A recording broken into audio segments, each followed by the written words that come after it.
Voltamos, gente. A gente estava tendo problemas técnicos aqui. Deixa eu tentar. O teve problemas técnicos e aí ele não conseguiu fazer entrar pelo perfil aqui da página. Eu vou chamar ele agora. Vi que ele entrou aqui, aqui.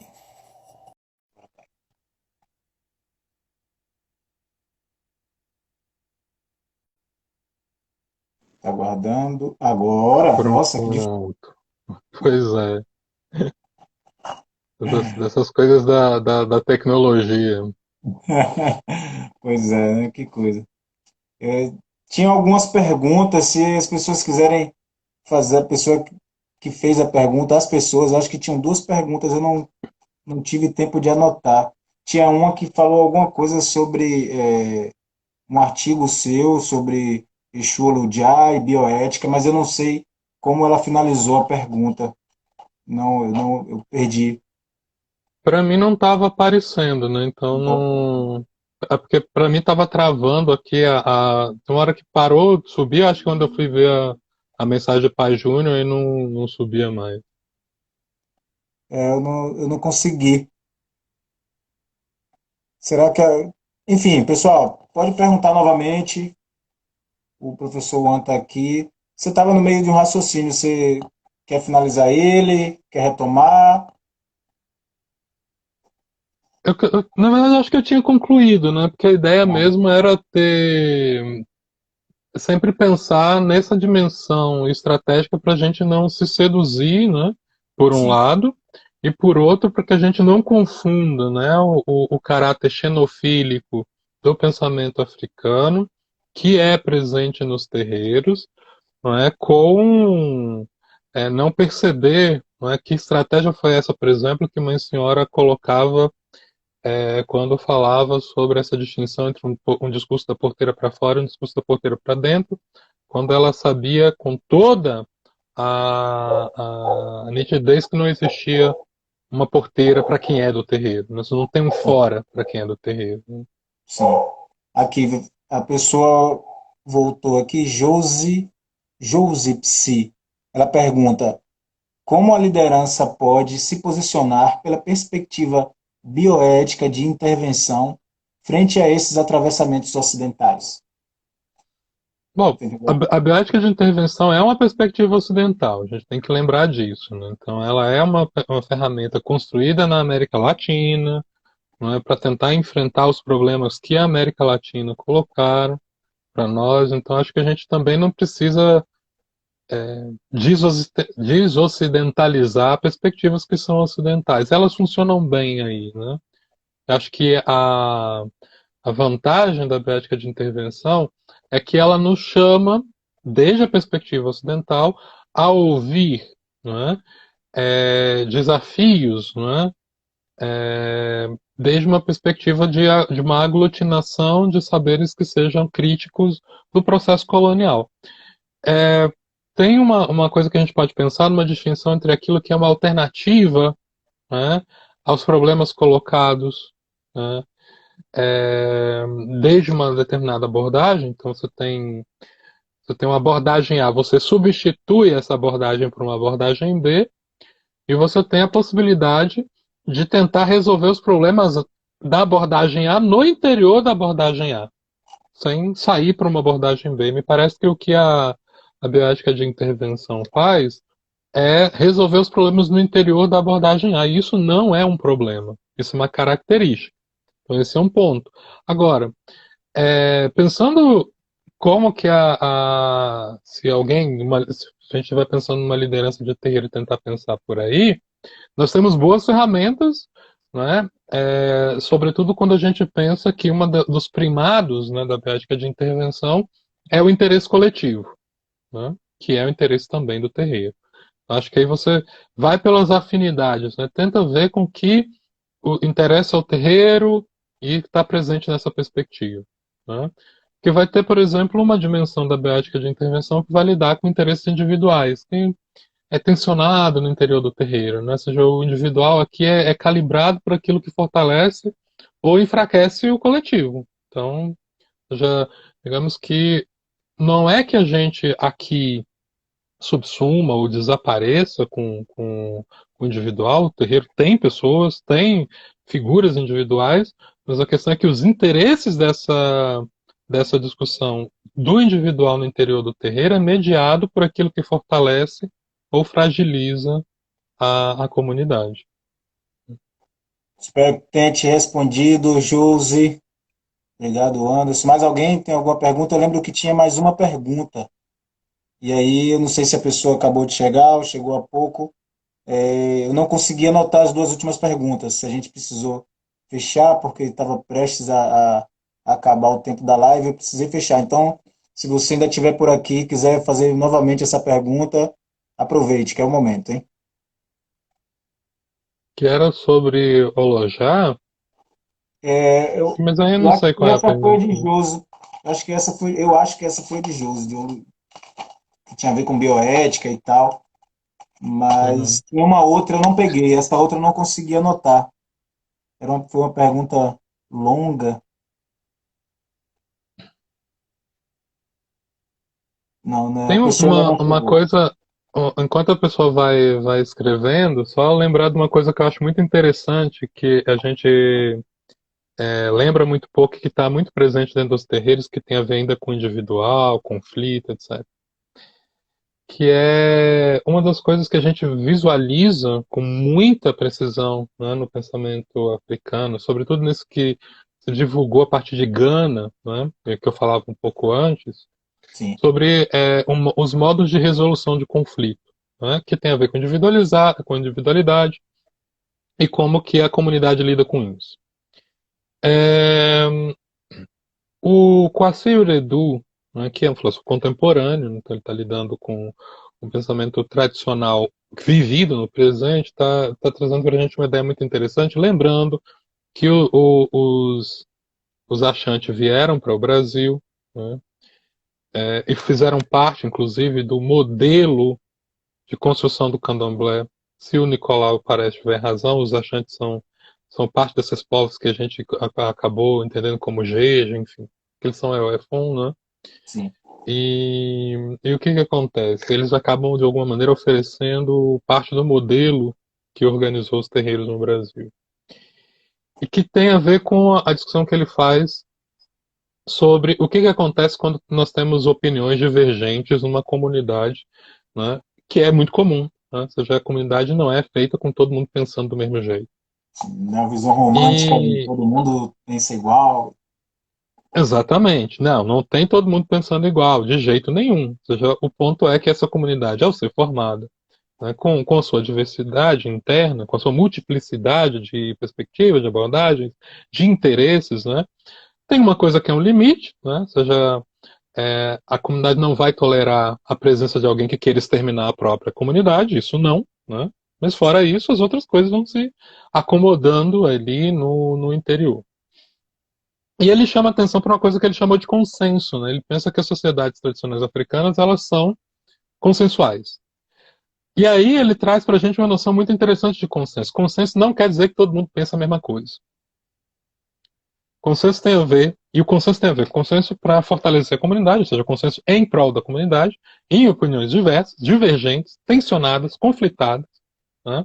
E que se resolvem por uma coisa que a gente aprende muito, muito, muito, muito dentro do terreiro. Né? Quando tem, para quem está habituado na experiência do terreiro, teve uma briga, a mãe de santo pega, senta os dois lá na frente, que estão brigando, fala, agora falem. Né? Ela vai colocar os dois, vezes cada um vai colocar suas próprias posições, né? O resultado não vai ser que o consenso é o que ela decidir. O consenso vai ser aquilo que for mais interessante para a comunidade, obviamente, mas ela vai ter feito uma coisa muito importante nesse gesto. Ela vai ter ouvido as duas pessoas. Ou seja, o consenso tem a ver com ouvir mesmo aquela abordagem que não vai prevalecer na decisão da ação. Ou seja, não tem a ver com negligenciar ninguém. Vai ter a ver com, inclusive, fazer com quem tenha a opinião que não seja acolhida naquele momento, que essa pessoa tenha a sua própria perspectiva ouvida. Ela vai ser considerada. Ela pode não ser a que prevalece, mas ela vai ser considerada. Ao passo que nas noções ocidentais, você tem uma posição contra a outra. E essa que é contra, ela é excluída. Então ela é inclusive nesse movimento de ouvir, né? E sim, que ela vai ser considerada. Eu passei tanto por isso, né? Que eu sempre fui brigão. E aí, assim. Normalmente estava errado, né? Normalmente eu estava errado. E aí, ao mesmo tempo, a velhinha me sentava, você estava nos pés dela, você estava na frente com quem estava brigando. E ela ouvia a minha posição. Eu falo, eu te entendo, mas é ele que está certo. É isso que vai acontecer, é o que está dizendo ali. Né? Ou seja, e eu saía dali, eu não saía com vontade de matar outra pessoa, porque exatamente a minha posição tinha sido considerada. sim. Ela tinha sido considerada. Isso é a estrutura do consenso, que tem a ver com considerar todas as posições, sem excluir nenhuma, desde que essa posição não queira exterminar a comunidade. Ou É seja, isso é uma importante, maneira muito sofisticada de pensar o consenso. E que está presente dentro dos terreiros até hoje. Ou seja, por isso, por exemplo, que uma prática sempre muito complicada é a prática do EJO, que a gente sabe o que é, né? Mas que o problema do EJO é que não deixa ouvir a outra posição. E por isso ele é um problema. sim. Por isso ele é um problema grave, A porque ele ser não deixa pensado, ouvir a outra inclusive, né? posição. Né? Então, isso sim pode criar um monte de problemas. Né? Agora, quando você tem um conflito, o conflito se dá no âmbito do público, do coletivo, você ouve as diversas posições que estão em conflito, a comunidade vai endereçar qual é a posição que prevalece, mas a posição que perdeu, ela não vai se sentir excluída, porque ela foi considerada, ela foi levada em consideração. Sim, E isso é muito, muito diferente. Então, mediar um conflito por essa interpretação do consenso, tal como os africanos nos legaram, né, nos indica, inclusive, por uma maneira de lidar com o conflito que é constitutivo. Porque sempre que o conflito é resolvido assim, a tensão fortalece todas as partes. sim. Ela fortalece todas as partes. Ou seja, você não tem um conflito que seja destrutivo, você tem um conflito que seja construtivo. Né? Isso aí, Anderson, leva a gente diretamente a duas concepções-chave da cultura quemética, né? Isso que você Uhum, chama aí de cultura do consenso, a gente pode entender tranquilamente aí como uma arte, né? A ideia, no sentido de reciprocidade, no sentido de harmonização, né? Ela está diretamente relacionada aí com esse aspecto do tema Maat. E aí eu já lançaria essa deixa para Josi, que ao invés de usar, por exemplo, o conceito de bioética, usar o conceito de MAAT. É uma terminologia técnica que lida, que assim, não é que a gente está trazendo algo novo, mas está resgatando uma ferramenta de algo que já é praticado, mas que por não ter essa ligação, digamos assim, essa, né, por ter sido rompido esse laço, a gente às vezes é forçado a utilizar de outras ferramentas que não foram pensadas necessariamente para nós. É importante. E o outro sentido, né? A outra coisa que você falou, Anderson, que é essa noção do ouvir, de ter sua posição considerada, a gente encontra também nos textos mais antigos da humanidade, os queméticos, coincidentemente ou não, Ptah-hotep, que é o personagem que eu estudo, que é a figura que eu estudo, um dos seus uhum, pontos do tratado, ele afirma, né, que é importante que a pessoa que esteja no lugar de regência, que é importante que a pessoa que esteja num tribunal, e que isso era muito comum, havia tribunais no Kemet, é importante ouvir, inclusive, aquele ao qual você não pode resolver o problema.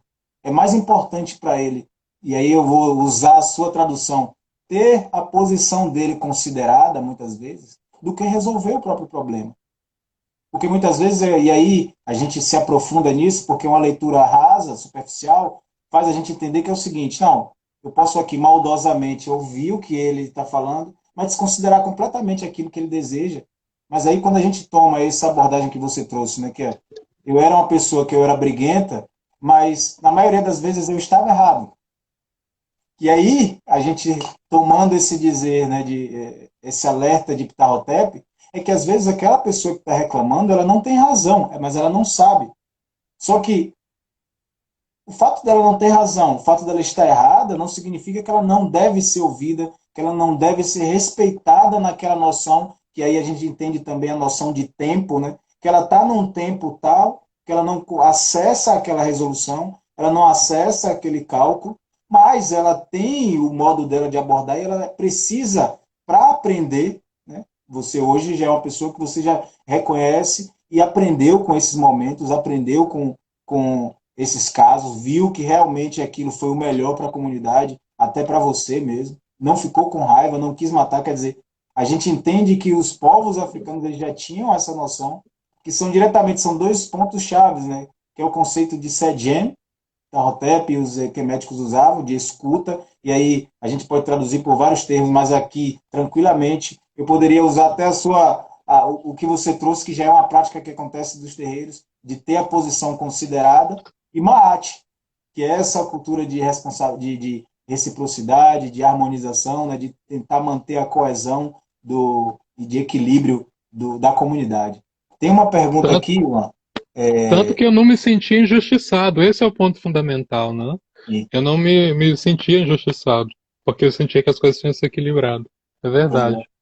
É justamente isso. Eu tenho uma pergunta aqui, Cristiano, eu não consigo ver o nome dele todo, mas ele pergunta, eu gostaria que falasse mais sobre os marcadores de gênero em África.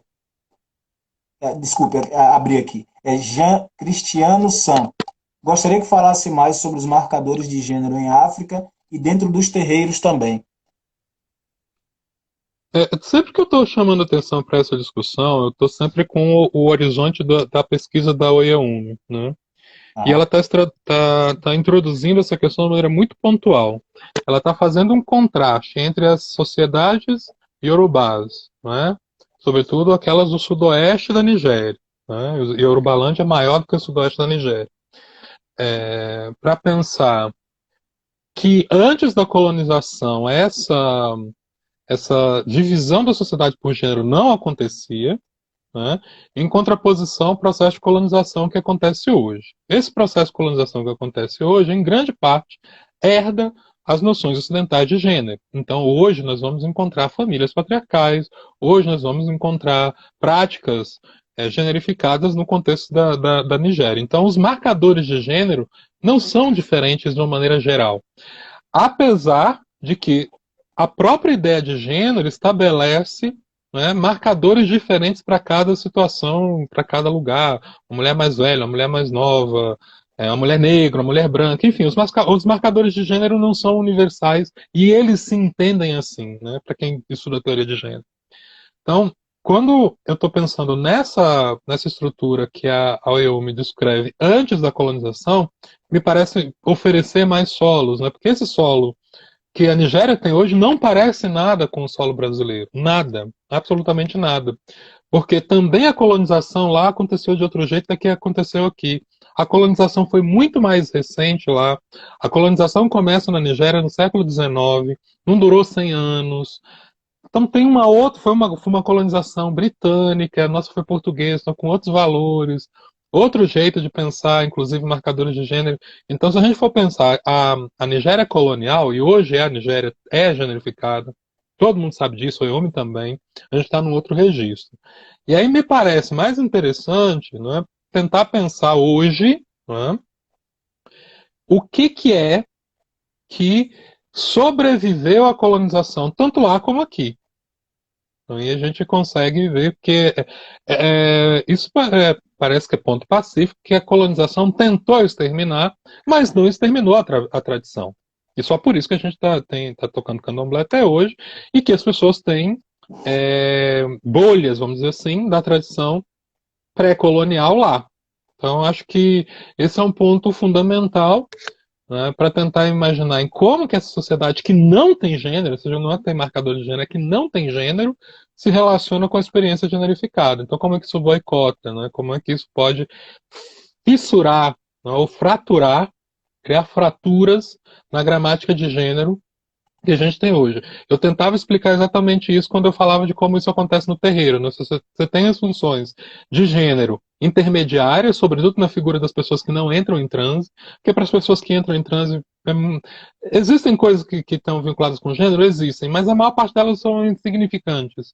Né? Sim, Agora, para quem não entra em transe, é um problema. E aí a gente olha, né? O cargo mais alto, né? O abá, sacerdotisa, sacerdote da casa, pouco importa se é homem, se é mulher, não importa. É diferente de Ogan e Aked, já importa. Né? Daí a Moro, que é um outro cargo que precisa de gênero. Enfim, tem cargos que precisam de gênero, mas esses cargos, digamos, eles são intermediários. Eles não estão nem lá no topo da hierarquia da casa e nem são abiãs. Né? Então, tanto para esses começos, né, que se fecham no ciclo da continuidade da comunidade, na parte mais importante, mais alta da hierarquia, e para que começa a hierarquia, não faz sentido. Eu acho que essa é uma maneira de fraturar, e esse é um marcador de gênero de alguma maneira fissurado, né? Porque o lugar, como a gente está entendendo no Ocidente, gênero é um lugar de poder. Não é só um marcador da diferença. Ele é um marcador de poder. sim, E o terreiro parece que boicota isso quando vai distribuindo a partir da hierarquia mais alta, que não importa se você seja um homem ou uma mulher, né, para a hierarquia mais baixa, que também não importa se você seja um homem ou se uma mulher, e essas partes que estão no meio.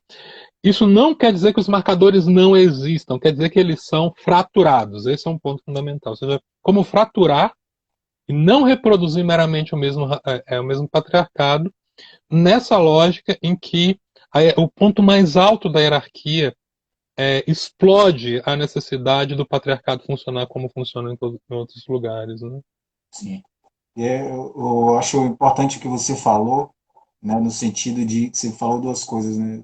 Falou um monte de coisa, mas aí eu vou pontuar, demarcar aqui dois pontos, que o primeiro é esse da fratura, e aí muita gente, né, a maioria de nós, né, que parte dessa deseducação, nessa fratura, se mantém no recorte do século XV para cá, né, e aí se sente desesperado e vê uma derrota. Só que aí você trouxe o segundo ponto, que que esses povos, que embora o Ocidente tentou destruir esses valores, tentou destruir essas noções, eles não conseguiram, né? E aí eu retomo o que a gente conversou na primeira live, no primeiro vídeo, que você tinha dito a noção do entendimento de diálogo, né? Que, embora seja um diálogo que acolhe, embora seja uma situação em que recebe, ela não é um acolhimento que incorpora e que absorve, né? Quer dizer, ou seja, e aí a gente entende quando você diz, né, que embora o Ocidente tentou impor, e aí em alguns momentos, em algumas situações, tanto pela força quanto pela própria xenofilia, essas teorias, essas imposições, elas foram acolhidas, elas foram recebidas, elas foram ouvidas, e aí a gente retoma para o que essa questão do ouvir quem está errado, mas no momento da decisão, decidir o que é preciso para a comunidade, para manter o equilíbrio, para manter a gestão saudável, isso não se fez, né? Quer dizer, não se destruiu. Que aí a gente, percebendo por essa perspectiva, a gente percebe a vitória do nosso povo, a gente percebe, né, como muito, né, você vê o que você está falando aqui, que é uma prática que acontece hoje, mesmo com toda essa fratura. A gente lê Ptahotep há 6.000 anos falando sobre isso. A gente vê os povos queméticos há 6, quase 7.000 anos falando sobre isso. Né? É importante, então, a gente entender e ter essa tranquilidade, no sentido de que, embora cada um de nós, especificamente, individualmente, esteja fraturado, essa cultura ela é sólida. A gente não vai criar nada, a gente só vai resgatar aquilo que está espalhado em lugares diferentes.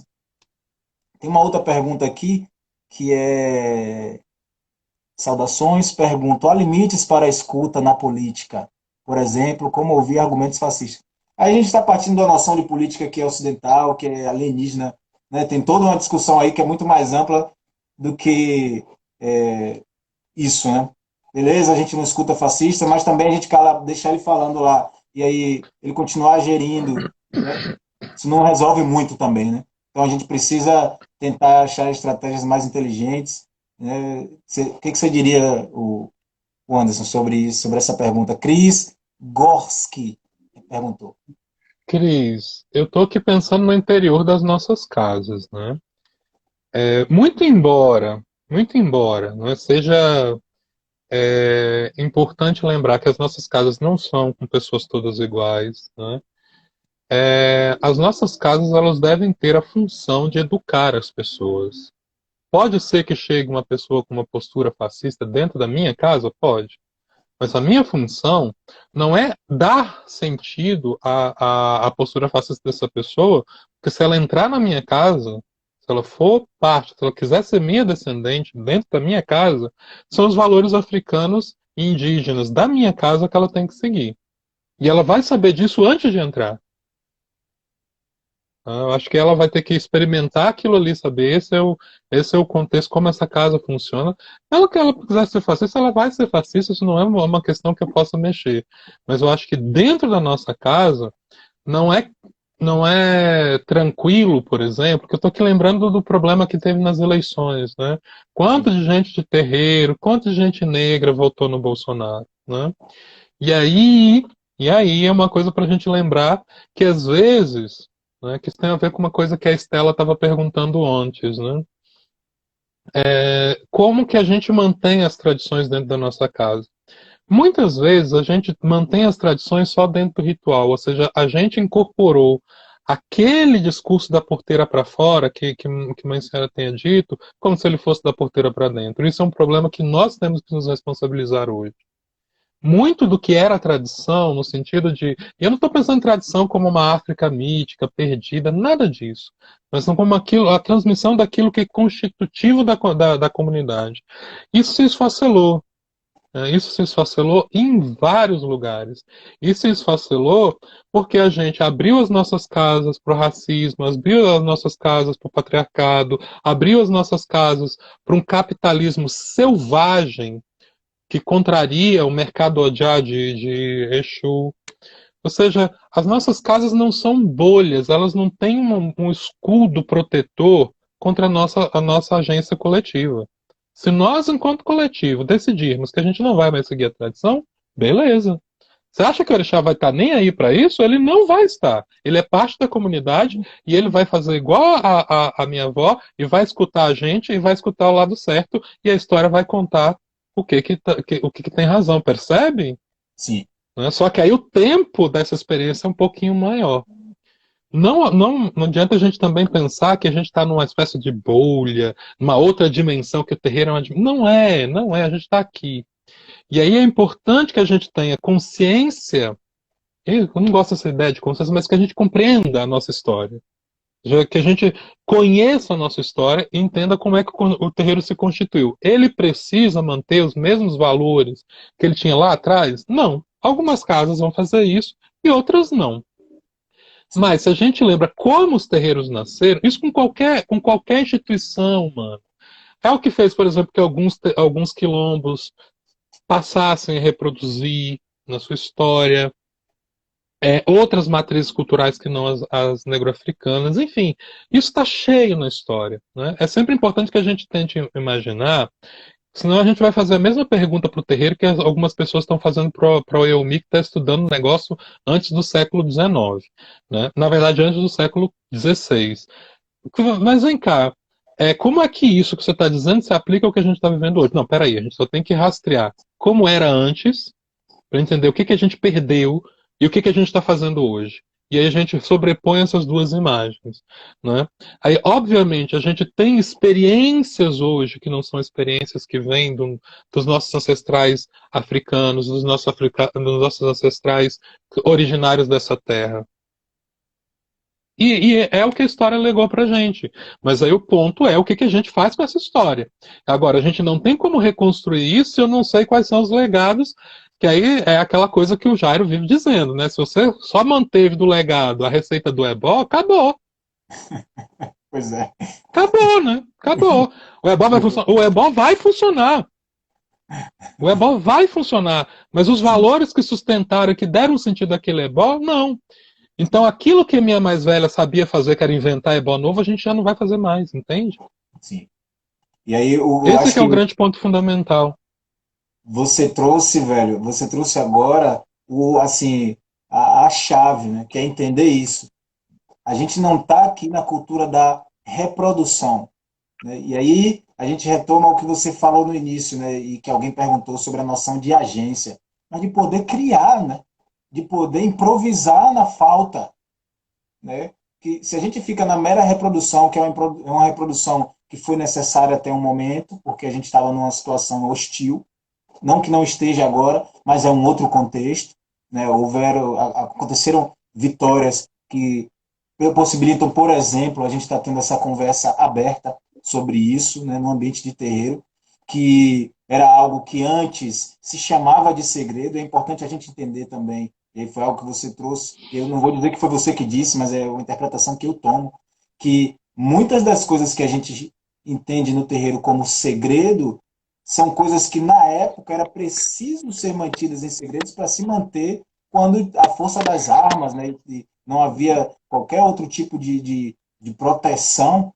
Então, para se manter aquilo, foi preciso se entender ou se rotular como segredo, mas quando na verdade hoje a gente precisa, que estamos num momento de desprezo completo, a gente precisa alguns desses segredos serem postos afora, e aí a gente está falando de valores, não estamos falando estritamente de rituais, mas de valores, né, de algumas noções que eu falo muito, né, porque, por exemplo, quando você fala dessa incorporação do capitalismo, por exemplo, isso criou uma grande muralha para a população africana, descendente de África, em geral, aos terreiros. Né? Se, por um lado, nós temos uma grande força da África aqui nos terreiros se mantendo e trazendo pessoas e cuidando das pessoas de maneira holística, a gente tem uma outra quantidade que, infelizmente, foi cooptada por outras noções espirituais, porque o capitalismo, esse capitalismo selvagem, ele se estabelece como um grande dragão, não é nem um leão, mas é um dragão, que a população africana da diáspora, historicamente subalternizada, não tem muito acesso. Então é importante a gente também repensar como isso faz e entender que repensar essas coisas não significa, não vai empobrecer nem enfraquecer os terreiros. Basta você olhar qualquer templo cristão que é, né, alimentado, digamos assim, pela população negra em geral. Então, é o modo de a gente entender como essa dinâmica tem sido feita, entender que, como você disse, né, para além de reproduzir a fórmula do ebó, que tipo de valores esse ebó fundamentam esse ebó e a partir do qual eu possa criar, né? Eu retomo esse meu legado e a partir dele e aí eu digo eu, mas eu digo eu como nós possamos construir, né? Que esse é o nosso papel hoje, né, Ivan? Uhum. Tem algumas outras perguntas aqui. Você quer acrescentar alguma coisa? Pode Tem ir mais para uma, as outras. tem mais três perguntas aqui. Cristiano Sam, qual o maior legado da matripotência e os estudos da Oeumi? Bom, isso é uma das coisas que eu mais estou me divertindo em fazer agora, que é exatamente com o que eu estou trabalhando. É, bom, de novo, né? Sempre localizando isso no tempo. Ela está pensando essa matripotência pré-colonial, vamos dizer assim, né? Para tentar Sim. informar o que que a gente herdou dessa IA, né? Dessa IA que ela está reverenciando, que oferece uma outra imagem de feminino para a gente no presente, que já estamos nessa experiência entre mundos, né? Com o gênero. É, e como resistir a partir dessa imagem de IA como uma co-criadora da existência, como responsável pela manutenção de uma comunidade e como matriz de poder, né? E é uma matriz de poder responsável e não excludente. Então, acho que esse é um ponto fundamental, que é ter um comunitarismo não excludente, né? E que, de uma maneira geral, desconstrói essa ideia da IA como a que a gente construiu no Ocidente. Né? Ela nos oferece uma outra ideia de mãe, né? Que às vezes a gente muito transfere, a gente tenta ler Oxum como aquela mãezinha coquética, sabe? Aquela figura que você engana com qualquer coisa, né? Que você faz o elogio e se engana. Qualquer um que conhece Oxum sabe que não se engana Oxum com elogio, né? Ela pode ser aquilo que a gente entende como vaidosa, mas essa vaidade é sempre aquilo que fortaleça ela, não para que engane ela. E que a gente não pode esquecer disso, né? Então ela oferece uma outra imagem, e aí para ela o Oxum é o protótipo de Iá, né? Então nós temos aí uma outra ideia de maternidade, de cuidado, que não tem nada a ver com subvalorizar a mulher, nada disso, né? Então, acho que ela nos oferece ferramentas para compreender, por exemplo, esse lugar que tem a Yalorixá no candomblé, né? Por que, que ela é tão importante, por que, que os lugares femininos, né? E tem uma coisa absolutamente fundamental que a gente não pode esquecer, né? E as pessoas mais velhas vão entender o que eu estou dizendo. Eu posso iniciar um Yaô sem um homem. Eu não posso iniciar um Yaô sem uma mulher. É impossível. Impossível. Uma função que inicia um Yaô que só tenha homem. Impossível. Percebe? Ou seja, é essa ideia de um feminino que vai excluir os homens? Não, porque os homens podem estar lá. Mas que necessariamente não vão excluir as mulheres. Essa é uma outra percepção, percebem? Ou Sim. seja, que é uma reviravolta nesse modo como a gente trata do gênero, que não é binário, né? É o e também, não é o e ou. É o e também, e também, e também, e também, né? É sempre mais um, né? Sempre, sempre que isso significar a potencialização da comunidade. Porque também é uma comunidade que pode excluir se ela vê que aquilo que está sendo excludente, não vai excluir porque ela é excludente, ela vai excluir porque a presença implica na inviabilidade da própria comunidade. Isso não é uma técnica de exclusão, isso é uma técnica de proteção da comunidade. Tanto que não tem exílio eterno. A pessoa muda de posição, pode voltar. Quanta gente a gente já não viu isso, né? A pessoa faz tanto numa casa, se desentende, vai para outra, tira o que lê numa casa, toma obrigação de um, aí depois, não, beleza, volto, gosto, que era antes, volta à mesma casa.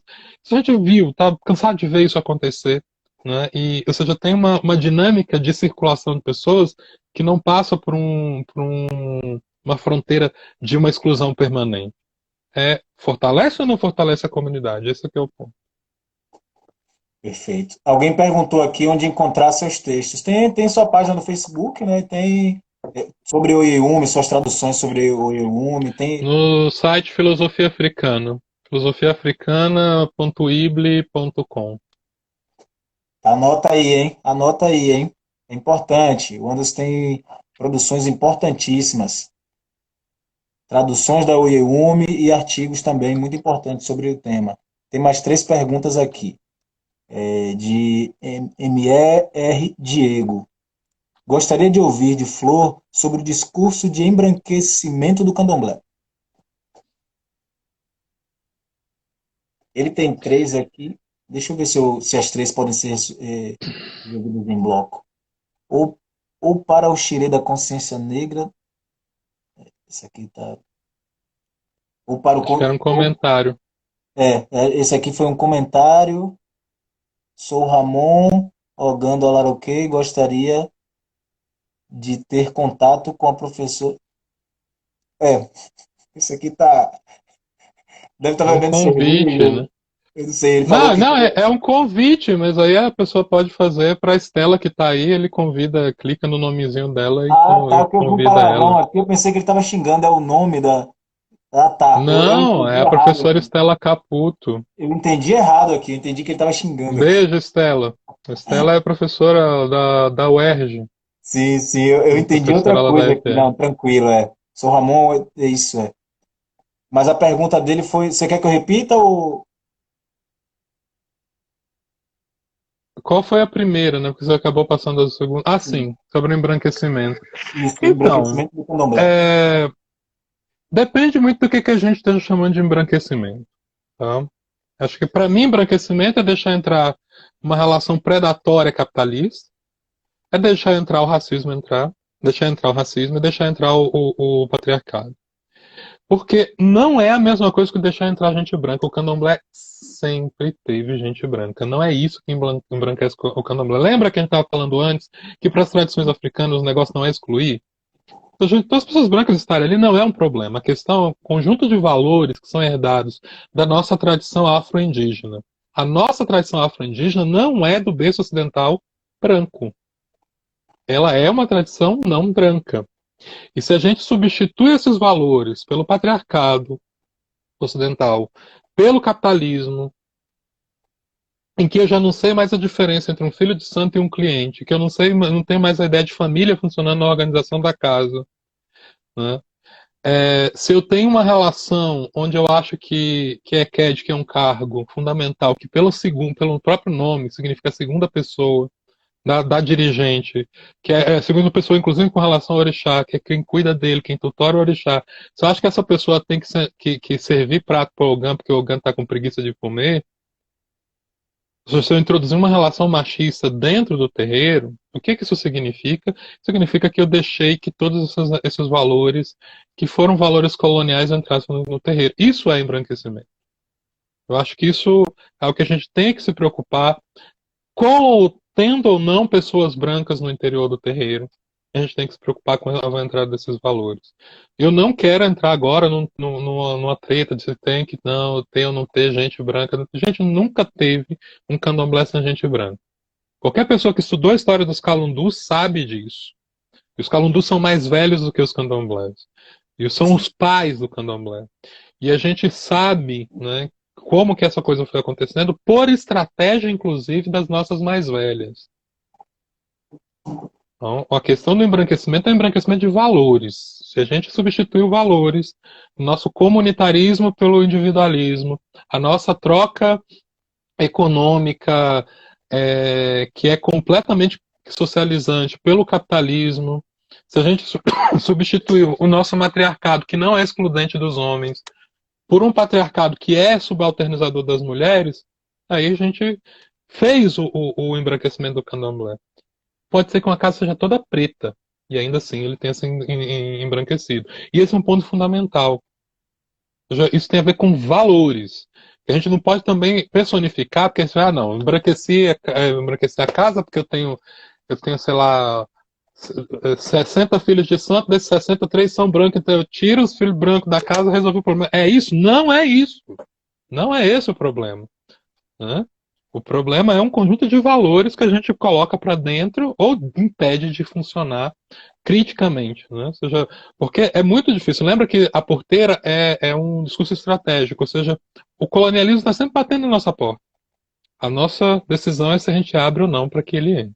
Sim. É importante você estar dizendo isso, porque casa exatamente tem periferia ambulante, salve, salve periferia ambulante, está falando aqui. Lembrar que a inserção foi uma estratégia política do período colonial. E aí isso tem a ver com duas questões, né? Primeiro, né, que com a chegada das pessoas brancas houve muito a introdução dos valores da branquitude, né, dos valores ocidentais, e aí isso se fez com que, claro, a gente não está fora do mundo, né, está dentro do mundo, então se a gente está numa sociedade que é patriarcal, que é hierarquizante, que é racista, às vezes, que ainda por cima carrega consigo como estratégia, como ferramenta, a supremacia, o supremacismo de um povo que está exclusivamente nas posições de poder. A gente encontra isso em alguns lugares e às vezes a gente confunde, né? O problema não é a presença do branco, mas é a presença massiva dos valores, e aí inclusive esses valores de supremacia, onde, por exemplo, lugares de poder, mesmo tendo pessoas de diversas etnias, e aí não só brancos e africanos, mas descendentes de indígenas também, coincidentemente ou não, por questões muitas vezes econômicas, porque geralmente a dinâmica é essa, né? São pessoas que podem estar assiduamente fazendo todos os rituais, fazendo todas as questões, e aí essas pessoas às vezes assumem, muitas das vezes assumem esses lugares de poder, né? E aí é importante vocês entenderem também que tem essa distinção, né? Há terreiros que eles são de maioria de pessoas africanas, mas que eles são embranquecidos. Né? A gente está falando aqui de uma questão de valores. Vamos entender a questão histórica que o Periferia Ambulante falou aqui, da estratégia, que foi uma questão estratégica, mas ao mesmo tempo também ter todo esse cuidado de não tomar uma posição rígida e assumir que uma coisa tem a ver necessariamente com a outra. Nem sempre é assim. Mas e aí seria eu mesmo, eu apoiaria sem questionar a periferia ambulante. Quer falar mais alguma coisa? Eu não vi a fala da periferia ambulante. Eu Ela pra falou mim tá. aqui, cadê? Foi lembrar a inserção, acho que a inserção das pessoas brancas, né, acho que ela quer dizer, foi uma estratégia política do período colonial, estratégia política da população africana e indígena do período colonial. Uhum. É, porque o candomblé surge no período colonial, né? A gente não pode esquecer disso. O candomblé não é africano, o candomblé é brasileiro, criado no auge do período colonial, que é o século XIX. Sim, Ele tem que entender, é por isso que conhecer a história é absolutamente fundamental. Lembra de Sankofa, né? É absolutamente fundamental. O candomblé não surge, ele não estala os dedos no século XIV, século XIII, sei lá, no continente africano e aparece aqui no terreiro, seja na Barroquinha, seja no Recôncavo, seja onde vocês quiserem que imaginar que o candomblé tenha nascido. Né? Ele surge num processo histórico aqui, de uma articulação intensa entre as nossas mais velhas africanas, os povos indígenas que estavam por aqui, uma complexa rede de relações que aconteceram no interior dos calundus antes do século XIX, não é, com negociações intensas entre as nações mais velhas e os povos indígenas e os caras brancos para conseguir território, alforria, enfim, um monte de coisas. Então, não, é um contexto colonial, completamente colonial. Quer dizer que o candomblé seja colonial? Não, não quer dizer que o candomblé seja colonial. Quer dizer que ele surgiu no período colonial e que, portanto, tem que lidar com a experiência colonial. Então, ele já tem que lidar com a experiência da supremacia branca, ele já tem que lidar com o capitalismo, ele já tem que lidar com o patriarcado, ele já tem que lidar com todas as mazelas que o colonialismo trouxe para nós. Então, é uma articulação muito importante que essas mais velhas fazem aqui, neste contexto. Né? sim. As pessoas falam, mas por que que veste a mulher de baiana? Gente, era a roupa, era a melhor roupa que se tinha para a época. Então, situar no tempo. Por isso que nos falta muito compreender a nossa própria história, inclusive para entender o que era estratégia, para a gente não achar que essas mais velhas eram ingênuas, para não achar que o sincretismo era subserviência, para entender o que era a sagacidade dessas mulheres no passado, que fez com que a gente chegasse com a tradição até hoje como ela está. Sim. Nesse sentido aí, o entendimento dos valores, esse resgate cultural é muito importante, né, Anderson? Essa, essa distinção que você está fazendo do candomblé, né, e daquilo que constitui, do qual se formulou o candomblé, são coisas que a gente precisa entender que elas são distintas. Elas são complementares, mas uma coisa não necessariamente veio da outra, porque o candomblé surge aqui num movimento de diáspora, de resistência de valores, que precisou ser adequado de acordo com circunstâncias. E aí a gente tem as diversas vertentes, as diversas, né, dependendo dos povos, dependendo do ambiente. Né, a Ubanda é uma prova disso, que foi um ambiente onde não se pôde manter esses valores de maneira tão profunda quanto o candomblé, mas mantém a noção do axé. É importante a gente entender que, do ponto de vista dos valores, nós estamos falando aqui da cultura de Ifá, né? Estamos falando do corpus filosófico, aquilo que a gente tende a chamar de um corpus filosófico de Ifá. E aí, leiam os trabalhos de Anderson. É importante para a gente, é muito importante. Só é Mais bom alguma ter pergunta? cuidado é só ter cuidado com o tempo de novo, assim, pra gente não ultrapassar muito e não ter que abrir uma terceira live, porque pode ser Sim, sim. complicado isso, né? E ninguém aguenta mais. É, eu tenho aqui. Overdose de nós, né?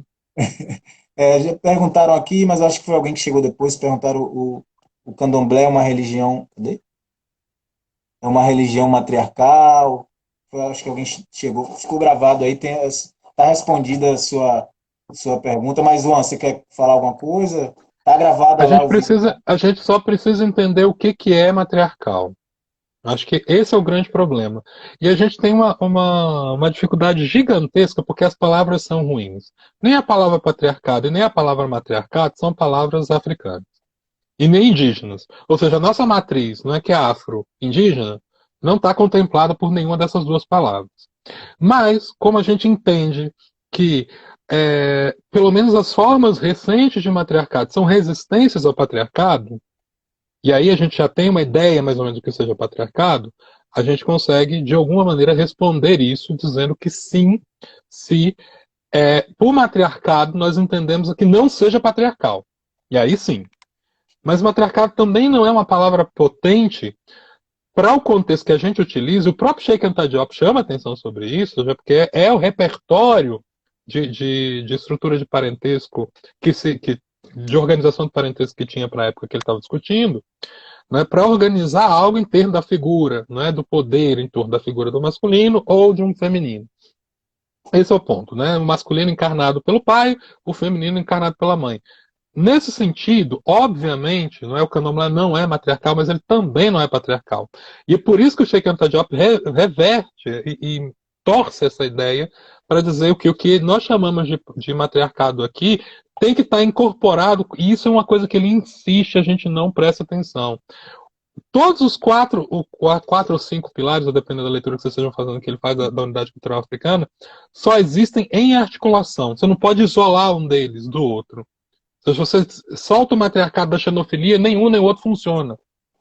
Percebe? Ou seja, eles se retroalimentam, que tem a ver com comunitarismo, não é? E essas ideias todas precisam estar juntas para entender o que ele está chamando de unidade, porque senão você fragmenta a própria ideia de unidade dele, que também é uma ideia estratégica. Isso é um ponto que a gente tem que pensar. Então, nesse sentido, se a gente entende o matriarcado como não sendo patriarcal, beleza. Mas não entenda matriarcado como as Amazonas, por exemplo. Que aí Confundindo, né? não vai funcionar. Não vai funcionar.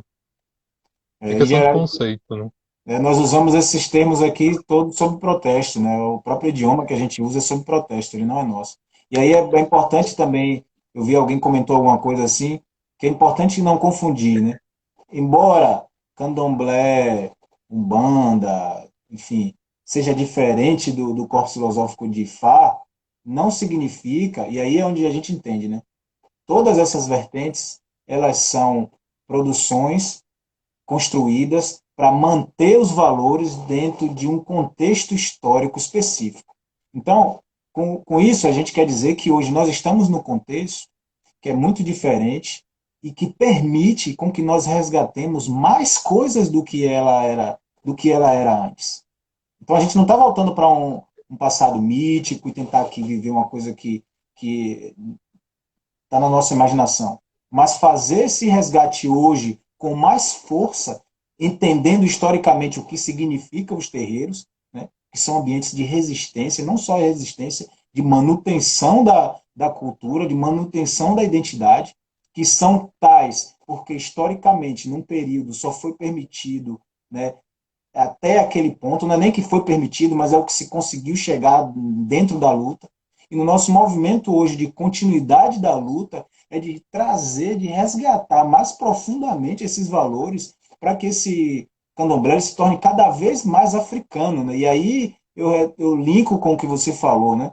A gente tem que desembranquecer o candomblé, desembranquecer os valores, desocidentalizar os valores do candomblé. Né? Para também a gente não, às vezes as pessoas tomam o que a gente disse aqui e dizem, tá vendo aí, ele tem que continuar do jeito que está, porque o candomblé é diferente do que era na África, então não é disso que a gente está falando, a gente está fazendo demarcações históricas do porquê ele é assim, mas, e agora, a partir de agora, como nós, como agentes, vamos reconstruir, dar continuidade ao trabalho. Né? Que a ideia é essa, a gente está fazendo nada novo, a gente está dando continuidade a esse trabalho de manutenção da nossa identidade. Né? Surgiu mais duas perguntas. Será que dá tempo da gente responder, Iwan? Surgiu mais uma pergunta. Clica em cima do ao vivo aí que você vai ver o tempo que você tem. Ih, caramba, 54 minutos. Então tem que ser rapidinho. É, 55 minutos. Eu tenho uma pergunta. Vai ser bem rápido, a última, já nos despedindo. Esse processo histórico colonial reflete os orixás homens como Oxóssi e Xangô estarem no chão e Silmeira das casas de Queto? Comieiro. É, Então, Comieira, isso sábio. depende muito, né? Porque nem toda casa de Quito é organizada do mesmo modo. Porque a gente também caiu numa narrativa muito complicada é, de um Caramba, certo Juan, tipo de desculpe. estudos. A gente pode abrir um minuto, assim, porque eu estou cansado, não vou aguentar mais uma hora. Mas a gente pode abrir pelo menos para você responder essa pergunta e a gente conseguir se despedir, porque não vai dar tempo. Quantos minutos tem aí? 10 segundos. Não, na verdade tem 4 minutos. Não, eu vou responder isso antes. Dá? Então É, vamos. é porque uma pergunta mais simples, não porque ela seja fácil de responder, porque ela é difícil, porque tem elementos complicados. Mas essas ideias que a gente imaginou, né, de lugares para os orixás, elas também nascem de uma certa historiografia do candomblé, que é muito fraturada e feita a partir de um núcleo de grandes casas de Salvador. Isso é muito complicado. O candomblé não surgiu só em Salvador. Você tem um recôncavo com outra configuração, casas queto. Você tem, por exemplo, pensar se falar queto é a origem das casas queto, que se chama acho mais antigo, ou a Casa Branca, com o antigo candomblé da Barroquinha. Então, essa pergunta passa também pela necessidade de a gente fazer uma outra historiografia dos candomblés. Perfeito, perfeito, E a Juan. historiografia que a gente tem até hoje é colonial. Isso concordo. Tá? Perfeito, perfeito. Não tenho nem o que acrescentar.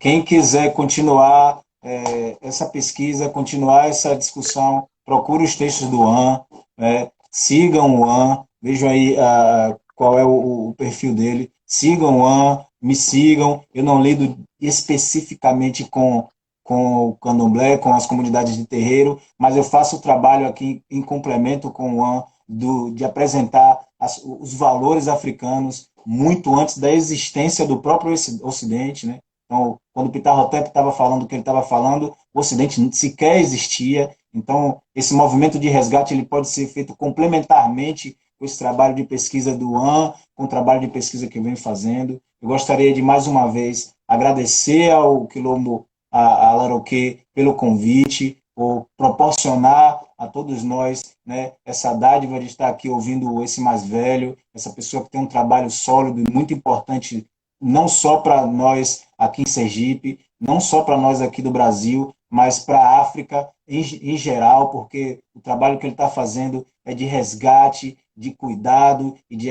reapresentação da cultura africana. Isso não é pouca coisa, né? Embora a nossa deseducação nos faça, às vezes, olhar para o nosso trabalho com menos seriedade, é preciso a gente entender a seriedade desse trabalho, a importância. Então, eu agradeço o Juan por você ter tirado um pouco do seu tempo, por estar aqui dividindo essa mesa com a gente, compartilhando um pouco desse seu conhecimento conosco. Quero agradecer também as pessoas que estão aqui presentes, as pessoas que vieram, as pessoas que ficaram até essa hora aqui conosco, interagindo, fazendo perguntas. Eu espero que vocês tenham se sentido contemplados, eu espero que vocês tenham se sentido alimentados com esse ebó.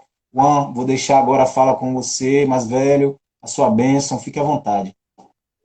Que Deus abençoe. Não, agradecer, só resta agradecer. É sempre um momento muito importante que a gente possa se reunir, discutir entre nós, né?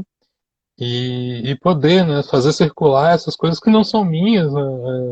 É tudo conhecimento ancestral. Então, eu sou funcionário público, sou pago para sistematizar isso e fazer circular, ponto. Então, não estou fazendo favor, isso é uma obrigação do meu serviço público e da minha consciência cívica ancestral. Então, isso aí é mais um gesto daquilo que me foi dado como tarefa ao longo dessa vida. Agradecer a vocês, Temos 25 agradecer a Babá segundos. Júnior, né? E me despedir e dizer boa noite. Boa noite a todas, boa noite a todos e boa semana de cultivo para nós. Até lá, até a Axé, próxima. axé. Tchau.